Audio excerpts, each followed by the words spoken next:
Young generation, আমি তোমাদেরকে বলি, পড়াশোনা যে যেখানে করো আপত্তি নাই। স্কুলে পড়ো, স্কুলগুলো আমাদের। কলেজে পড়ো, কলেজগুলো আমাদের। ভার্সিটিগুলো আমাদের। আমাদের ট্যাক্সের পয়সা দিয়ে চলে ওগুলো। আমাদের সন্তানরা ওখানে পড়াশোনা করবে।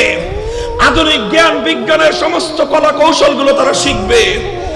তবে যেটা আজকের সমাজ চাচ্ছে, যেটা শাহরিয়ার কবিররা চাচ্ছে, যেটা মুরগি চোররা চাচ্ছে, যেটা রাশেদ খান মেনন, হাসানুল হক ইনুরা চাচ্ছে, সেটা হলো ভার্সিটির ছেলেরা যেন ওলামায়ে কেরামের সোহবতে আসতে না পারে।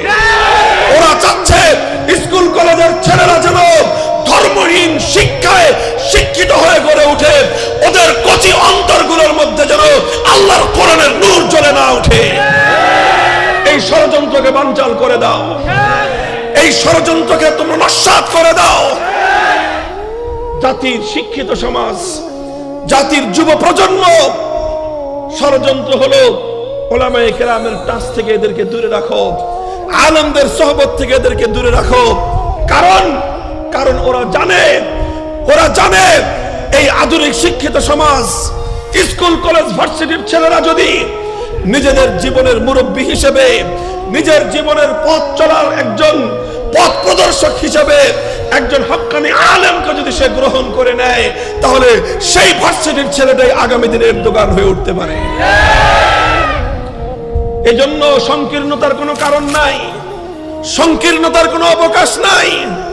আমাদের যেরকম মাদ্রাসায় পড়ুয়া যুগশ্রেষ্ঠ কোরআনের আলেমের প্রয়োজন আছে, যুগশ্রেষ্ঠ হাদিসের আলেমের প্রয়োজন আছে, যুগশ্রেষ্ঠ দ্বীনের আলেমের যেমন প্রয়োজন আছে, আমাদের ওরকম যুগশ্রেষ্ঠ অ্যাটমিক বোমা তৈরি করবার মতো বৈজ্ঞানিকেরও প্রয়োজন আছে।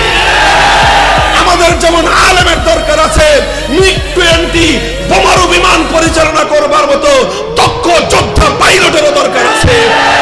আমার যেমন আলেমের দরকার আছে, দক্ষ নাবিকেরও দরকার আছে। আসো, হাতে হাত রাখো, বিভেদ করবে না, বিভেদ করবে না।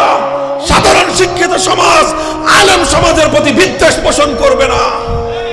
আগামী দিনের আলেম যারা, খবরদার স্কুল কলেজের ভাইদেরকে নিজেদের বইমাত্রেও সৎ ভাই মনে করবে না। তোমরা দুজনে এক মায়ের সন্তান। এক ভাই স্কুলে পড়ছে, জাগতিক শিক্ষা অর্জন করে সে আল্লাহর দ্বীনের খেদমত করবে। আরেক ভাই কোরআনের শিক্ষা অর্জন করছো, তোমার কোরআনের শিক্ষার নূরের দ্বারা তুমি তোমার ভার্সিটি পড়ুয়া ভাইয়ের অন্তরের মধ্যে হেদায়েতের নূর